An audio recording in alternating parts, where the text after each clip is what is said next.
All right, let's jump right into this explainer. Today, we're taking a magnifying glass to the beacon exercise, and we're going to illuminate exactly how we translate all those gritty, on-the-ground field experiences into a genuinely powerful, actionable after-action review, or AAR. Look, if you've been out there in the field, you already know gathering the data is literally just half the battle, right? Making sense of it all? Well, that's where the real magic happens. Think of it like an actual physical beacon.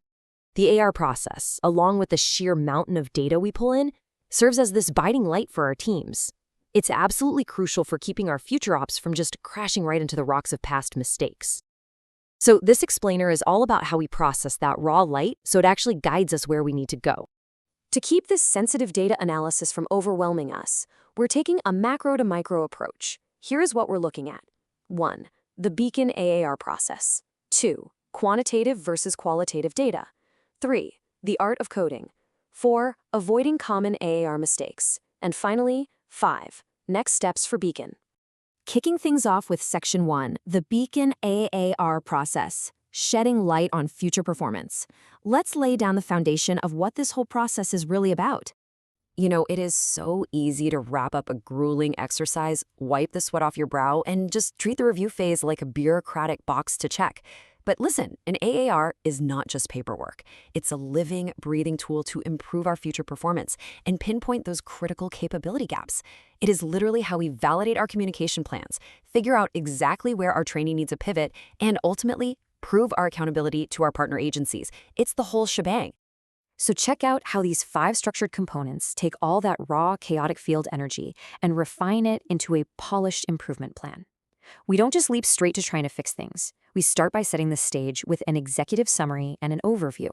Then we rigorously analyze our core capabilities, clearly document our observations, and only then we actually build the improvement plan.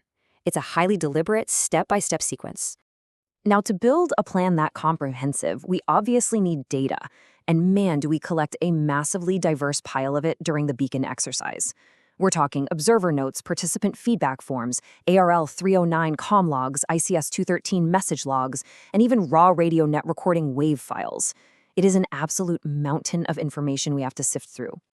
Moving right into Section 2, quantitative vs. qualitative data, identifying the dual languages of the Beacon exercise. The big takeaway here is understanding the 2 very distinct types of data we've pulled in, because honestly, we have to treat them in totally different ways. We've got this clear contrast between quantitative and qualitative data. Quantitative analysis is strictly the numbers, the cold, hard, measurable stuff. We're talking message counts, check-in totals, average transmission times. But qualitative analysis, that's the human experience. This is all about subjective observations. It's the operator sitting there noting, hey, the digital NAT worked flawlessly. Or on the flip side, these instructions were totally confusing. Both are absolutely essential, but they speak entirely different languages. And while numbers are pretty straightforward to throw onto a graph, qualitative data requires a much more, well, human touch. You can't exactly punch feelings and opinions into a calculator, right? Instead, we've got to carefully read every single comment, group the similar experiences together, pull out those recurring themes, and finally figure out which of those themes actually give us operational insights that matter. All right, Section 3, the art of coding, bridging the gap between feedback and intelligence. This is where the heavy lifting really happens. Let's dive into our most critical phase and see exactly how we take that messy human experience and give it some real structure. Okay, before we even think about coding, we absolutely have to lock down an operational definition.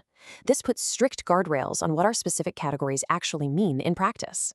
For instance, if we're looking at a category for interoperability, the operational definition might explicitly state that, yes, successful WinLink to voice integration counts, but informal social chatter on the radio? Nope, that doesn't count.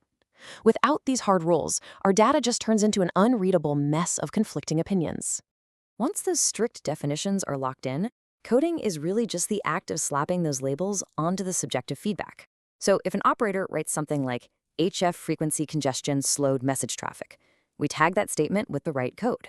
That way we can finally group it, analyze it next to similar comments, and statistically track the actual human experience.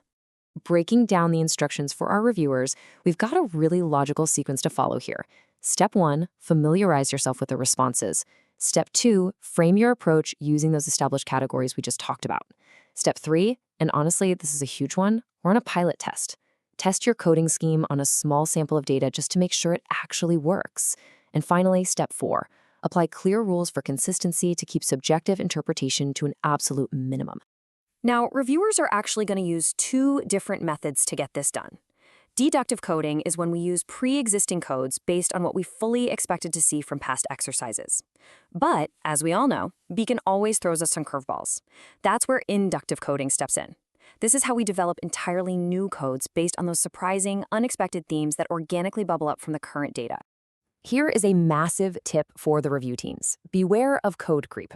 Listen, it is incredibly tempting to just invent a shiny new code for every single unique comment you read.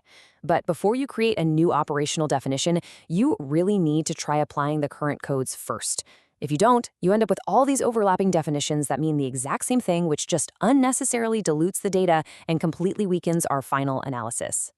And because we are dealing with sensitive exercise data, we absolutely do not code in a vacuum.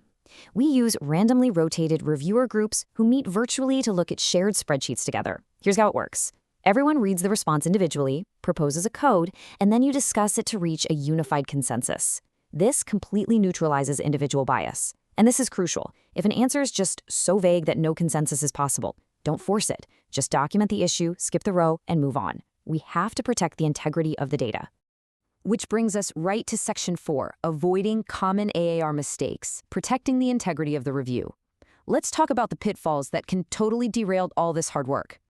You know, AIRs often fall apart because it's just human nature to fixate purely on the stuff that broke, the failures, while completely ignoring our operational strengths, which, by the way, are just as vital to document.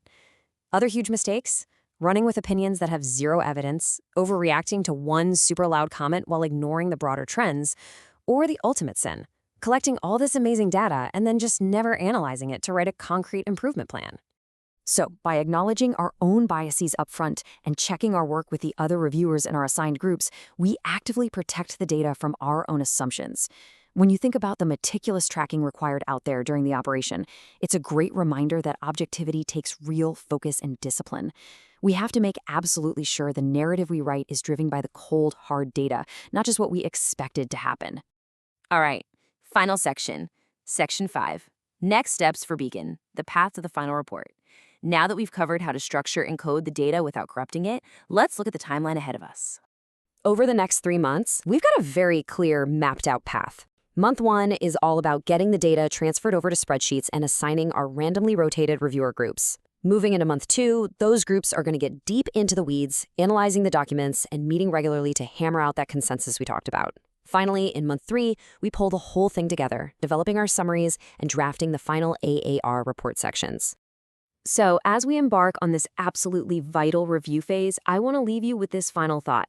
Simply collecting logs and forms, that's just data entry. How will your rigorous, unbiased analysis of the Beacon exercise transform that raw, messy feedback into the brilliant, actionable intelligence that truly lights the way for our future readiness? Thanks so much for joining me on this explainer, and hey, good luck with your coding.